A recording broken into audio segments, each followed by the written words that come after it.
کہ حضرت موسیٰ علیہ السلام کے زمانے میں ایک شخص تھا،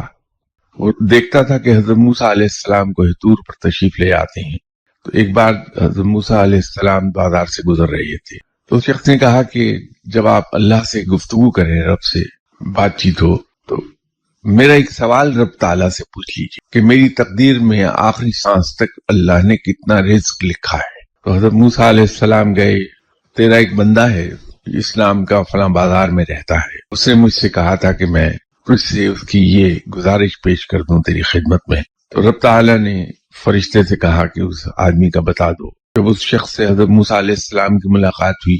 تو حضرت موسیٰ علیہ السلام نے اس کے سوال کا جواب اسے بتا دیا کہ تمہارے آخری سانس تک تمہاری تقدیر میں اتنا رزق لکھا ہے۔ پھر جب حضرت موسیٰ علیہ السلام کو طور پر جا رہے تھے تو اس شخص نے کہا کہ آج میری ایک گزارش رب تعالیٰ کی خدمت میں پیش کر دیں، رب سے کہیں کہ جو تو نے میری تقدیر میں لکھ دیا وہ تو میرا ہو گیا، تو جو چیز میری ہے میں جب چاہوں تو اس سے طلب کر لوں، تو یہ میری زندگی میں جتنا ٹوٹل رزق تو نے لکھا ہے وہ ایک ہی بار میں مجھے دے دے۔ حضرت موسیٰ علیہ السلام نے اللہ کے حضور عرض کر دی کہ یا باری تعالیٰ، جس شخص کے رزق کے بارے میں تجھ سے پوچھا تھا آج اس نے اس خواہش کا اظہار کیا ہے۔ تو رب نے فرشتے کو حکم دیا کہ رزق دے دیا جائے۔ تو اس شخص کی تقدیر میں جتنا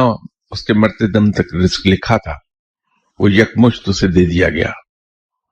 کہ حضرت موسیٰ علیہ السلام ادھر سے گزرے تو دیکھا کہ اس شخص کے خاندان کے سارے لوگ اس کے یہاں کھانا کھا رہے ہیں۔ تو حضرت موسیٰ نے سوچا کہ یہ رزق اب اس کا 6 مہینے یا 8 مہینے سے زیادہ نہیں چلے گا، لیکن ہوا یہ کہ وہ کئی مہینے دیکھتے رہے کہ وہاں شہر کے تمام بھوکے کھانا کھا رہے ہیں اور رزق چل رہا ہے۔ تو ایک دن جو رب تعالیٰ سے گفتگو ہوئی تو حضرت موسیٰ نے رب تعالیٰ سے پوچھا کہ یا باری تعالیٰ، وہ آدمی جس نے اپنی قسمت کا تمام رزق یکمشت مانگ لیا تھا، تو جتنے لوگ وہاں کھانا کھا رہے ہیں وہ تو 3-4 دن سے زیادہ رزق جاری نہیں رہنا چاہیے، وہ ختم ہی نہیں ہو رہا، تو کئی مہینوں سے لوگ وہاں کھانا کھا رہے ہیں۔ تو رب نے کہا کہ موسیٰ، اس شخص نے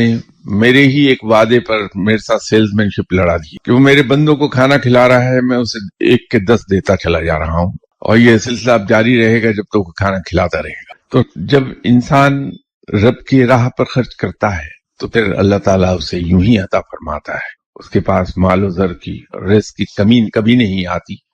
تو ہمارا یہ سوچنا شاید زیادہ درست نہ ہو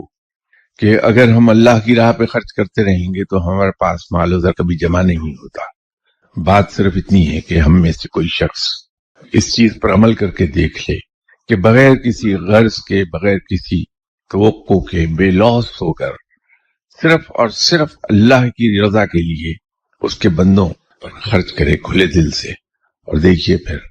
رزق کس طرح مینہ کی طرح برستا ہے انسان پر۔